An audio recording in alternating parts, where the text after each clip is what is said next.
بس رمضان کی سب سے بڑی تیاری کیا ہے کہ اپنے دلوں کو صاف کر لو پہلے سے، کہ جس دل میں نفرت ہو، بغض ہو، کسی کے لیے غصہ ہو، کسی کے لیے کیا کیا جذبے ہوں، دل صاف کرنا۔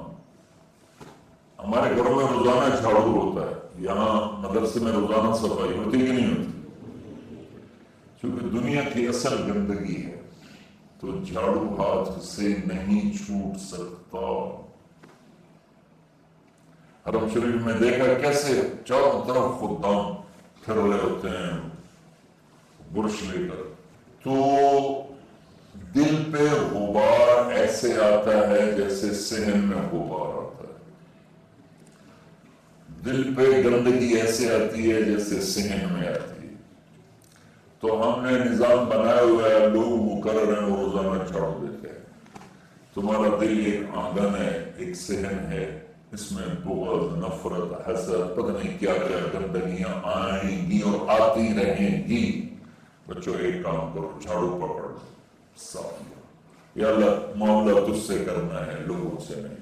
کسی نے برا کہا، کسی نے غیبت کی، کسی نے گالی دی، کسی نے دھکا دیا، کسی نے حق مارا، کسی نے کچھ کیا، یا اللہ تیرے سپرد میں نے اپنے دل کو سب سے صاف کیا، میں نے اپنے دل کو سب سے صاف کیا۔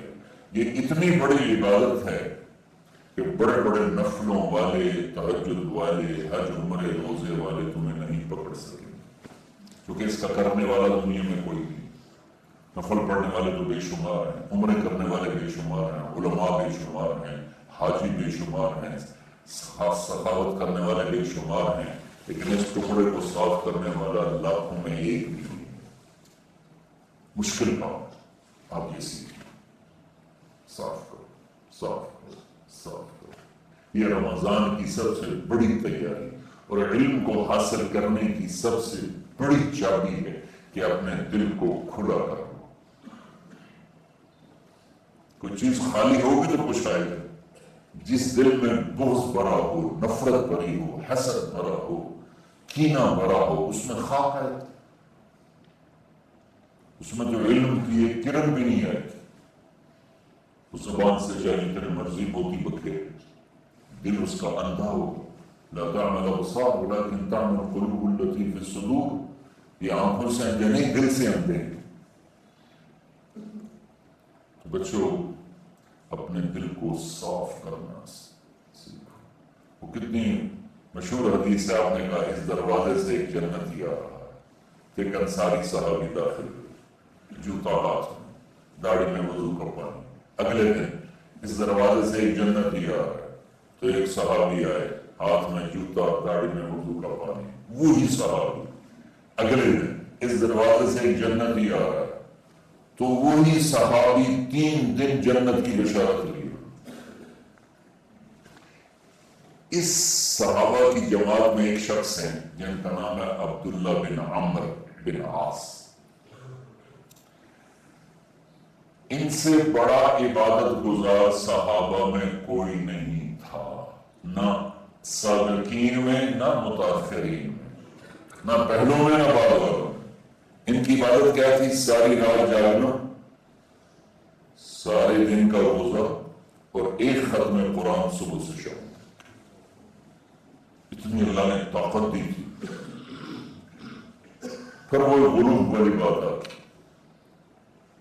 ایکسٹریم ہونے والی بات آتی۔ ان کی شادی والی رات حجلہ عروسی میں داخل ہو رہے ہیں، دلہن کے کمرے میں داخل ہو رہے ہیں، اور مصلی بچھا کے اللہ اکبر، وہ دیر نفل تے نفل، دیر نفل تے نفل۔ ان کی بیگم نے دیکھا تو وہ بھی خیر کا زمانہ تھا، انہوں نے بھی وضو کیا اور پیچھے مصلی بچھا کے وہ بھی فجر تک نفل پڑھتے تھے۔ صبح ہوئی تو حضرت عمر بن عاص رضی اللہ عنہ نے پوچھا بیٹی رات کیسی گزری؟ کہا جی ماشاءاللہ آپ کے بیٹے تو بڑا عبادت گزار ہے، ساری رات نفلوں میں گزری۔ تو وہ ان کو شکایت کر دی۔ حضرت عمر بن عاص کو اتنا غصہ چڑھا، بیٹے کو تو کچھ نہیں کہا، کتنی حکمت کی بات ہے، سیدھے گئے اللہ کے نبی کے پاس، یا رسول اللہ یہ عبداللہ دیکھیں کیسا نادان ہے، اس کی شادی کی ساری رات نفل پڑتا ہے۔ تو آپ کہتے ہیں ماشاءاللہ ماشاءاللہ کتنی بڑی بات۔ نفلوں میں گزر گئی، رات بھی نفلوں میں گزر گئی۔ تو آپ نے حضرت عبداللہ بن عمر کو بلا کے ڈانٹا کہ تو نے مہینے میں 3 دن روزے رکھنے ہیں، بس اس سے زیادہ نہیں رکھنے، اور ہفتے میں 1 قرآن ختم کرنا۔ کہ یا رسول اللہ میرے اندر طاقت زیادہ ہے۔ کہا اچھا 15 دن روزے رکھنے، یعنی میرے اندر طاقت زیادہ ہے۔ آپ اس کو تھوڑا تھوڑا کر کے گھٹاتے رہے، اور وہ ہر دفعہ میں یا رسول اللہ میرے اندر طاقت زیادہ ہے۔ تو آخر میں آپ نے کہا چلو 100 میں داؤدی پہ آ جاؤ، 1 دن روزہ رکھو، 1 دن افطار کرو، اور 3 دن سے پہلے قرآن ختم نہیں کرنا۔ تو آپ نے اس کو پیچھے کیا۔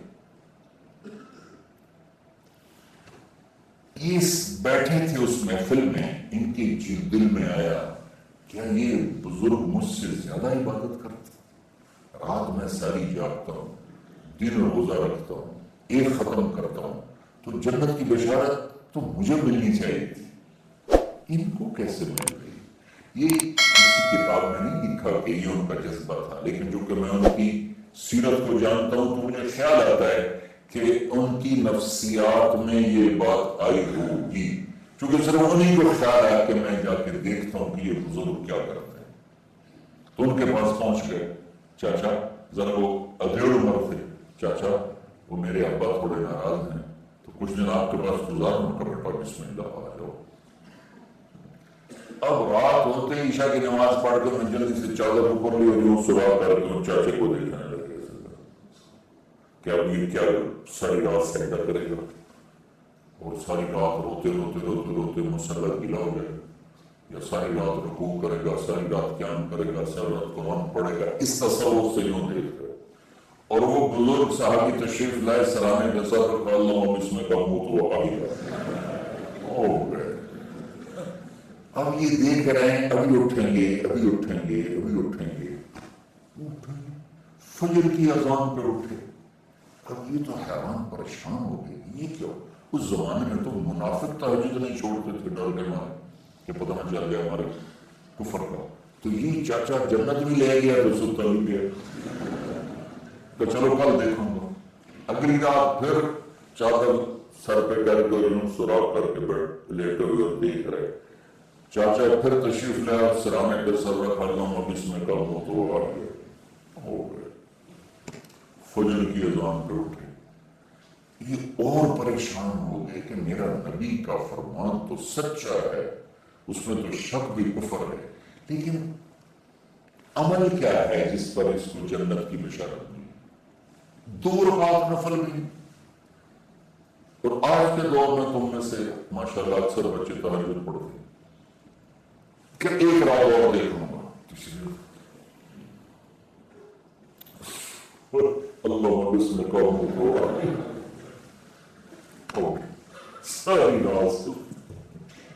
تو تیسری رات پھٹ پڑے عبداللہ بن عمر، کہنے کہ چاچا میری ابا سے کوئی لڑائی نہیں تھی، 3 دن میں تیرے بارے میں سنتا رہا، جنتی جنتی جنتی۔ میں دیکھنے آیا تھا کہ آپ کیا کرتے ہیں، آپ تو کچھ بھی نہیں کرتے، ساری رات سنتے رہتے، اب کیا کرتے ہو؟ میں کہا بیٹا یہی ہے جو تم نے دیکھا ہے۔ اب ان کو سمجھ میں نہیں آ رہا کہ یہ جوڑ کیسے بیٹھا ہوں، ادھر جنت کی بشارت، ادھر ساری رات کراٹے، اب یہ اس میں جوڑ کیسے بیٹھا ہوں، کیونکہ نبی کی بات تو غلط ہو نہیں سکتی۔ تو اب وہ نا ایسے نا بڑے بے دل سے ہو کر واپس مڑے، پتہ نہیں کی چکر ہوئے گی کوئی بات۔ جب وہ دروازے تک پہنچے تو کہنے لگے بیٹا ادھر آنا، واپس آ گئے، کہا میں تمہیں اصل راز کی بات بتاتا ہوں۔ کیا کیا؟ تو یہاں ہاتھ رکھا، کہا یہ جو دل ہے نا اس میں کسی انسان کی نفرت نہیں۔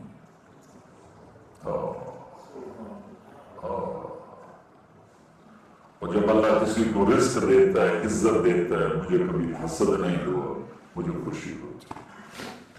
تو عبداللہ بن عمر نے کہنا تھا ہاں یہ بات ہے، نہیں ہاضا ہوا، اچھل کے کہنے لگے ہاضا ہوا، ہاں ہاں ہاں یہی ہے یہی ہے یہی ہے۔ پھر کہنے کہ چاچا پر یہ میرے بس کا نہیں ہے، کون کرے گا؟ اتنے بڑے آدمی ہو کر کہہ رہے ہیں کہ یہ میرے بس کا نہیں۔ تو بچوں، دنیا میں جنتی بننا ہے اور علم اللہ سے لینا ہے تو اسے صاف کرو، سب کی نفرت سے سب۔ اس نے مجھے یہ کیوں کہا، اس نے مجھے یوں کیوں دیکھا، اس نے میرے بارے میں یوں کیوں کہا، اس نے میرے بارے میں یہ کیوں لکھا۔ جس کی تعریف ہوتی میری کتنی برائی ہوتی، صرف تعریف تو نہیں، بھرا پڑا سوشل میڈیا مجھے گالیوں میں۔